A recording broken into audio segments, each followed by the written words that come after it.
mau sekarang siapa kalian? Kalian punya ibu. Ibu kalian Menteri Sosial. Tuhan pasti akan memberikan uluran tangannya, uluran kakinya untuk kita bisa menolong orang lain. Kalau kita menolong orang lain, pasti Tuhan juga akan menolong kita.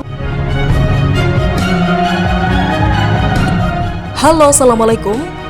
Berjumpa kembali di channel Siwar TV. Pemimpin yang belusukan itu berkah, ditulis oleh Jaya Surbakti dari siwar.com. Saya heran sekali melihat ada pemimpin yang alergi dengan gaya kepemimpinan Risma, Menteri Sosial Republik Indonesia, yang belusukan ke PMKS atau penyandang masalah kesejahteraan sosial, seperti gelandangan, pemulung, pengemis di Jakarta. Sekelas pelaksana harian Wali Kota Jakarta Pusat, Irwandi langsung terkesan membela diri dan menyalahkan Risma, walau dia tidak secara terbuka mengakui. Saya bukan membela diri, permasalahan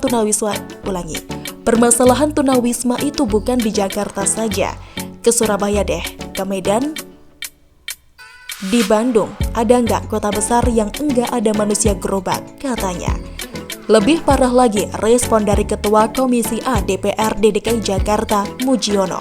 Dia berkomentar, jangan lebay saja, dikemas berlebihan norak jadinya. Yang dilakukan Bu Risma termasuk kategori berlebihan. Paling parah datang dari mantan Ketua Wakil Rakyat di Senayan, Fadlizon. Belusukan secara proporsional bagus saja sebagai cara melihat langsung lapangan.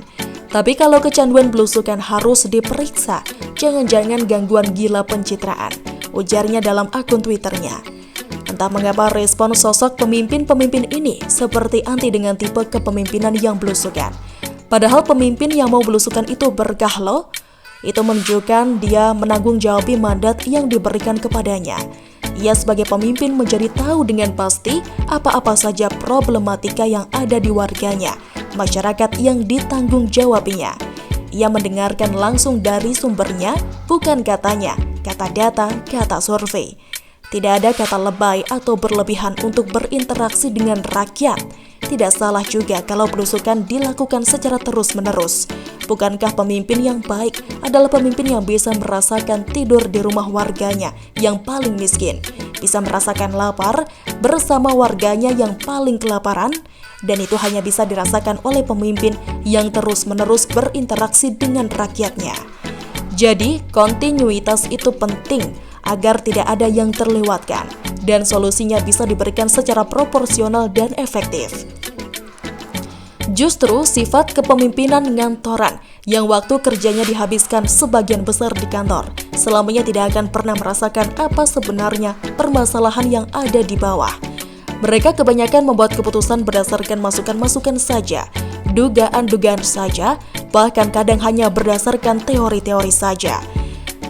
Bahwa bila ada warga yang masih tinggal di bawah kolong jembatan, teorinya mereka itu perlu bantuan langsung tunai. Bahwa ada warga yang rutin mengemis di perempatan lampu merah, teorinya mereka akan berkurang bila dilakukan razia.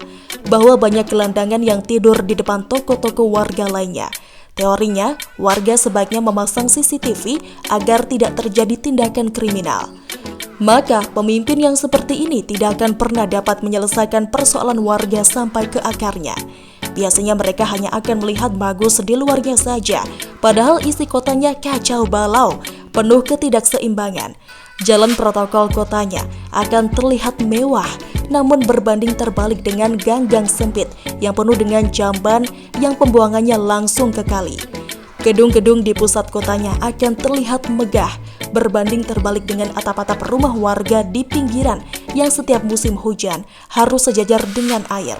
Lihat saja contohnya Jakarta, kota yang sedang dibelusuki oleh Risma. Kalau saja pemimpin-pemimpin di daerah ini sebelumnya melakukan apa yang Risma lakukan, tentu PMKS itu sudah lama hilang dari pandangan. Kalau saja mereka bisa membaur dengan masyarakat, merasakan pedihnya tidur di atas air banjir. Tentu masalah banjir sudah lama teratasi di Jakarta. Kalau saja mereka bisa merasakan bagaimana laparnya gelandangan-gelandangan yang kelaparan, tentu mereka tidak akan berani membuang-buang anggaran hanya untuk pagelaran balap mobil listrik yang tidak jadi. atau pembangunan monumen getah-getih yang mubazir, atau keputusan asal-asalan yang mengharuskan trotoar dibongkar, dipasang dan dibongkar lagi. Melihat pemimpin yang alergi dengan sikap belusukan, saya jadi ingat kisah seorang sahabat Nabi yang kala itu dipercaya menjadi pemimpin umat. Setiap hari dia belusukan ke warganya, sehingga sepengetahuannya sudah tidak ada lagi warganya yang kelaparan dan kesusahan. Sampai akhirnya dia dipertemukan dengan satu keluarga yang terlewatkan.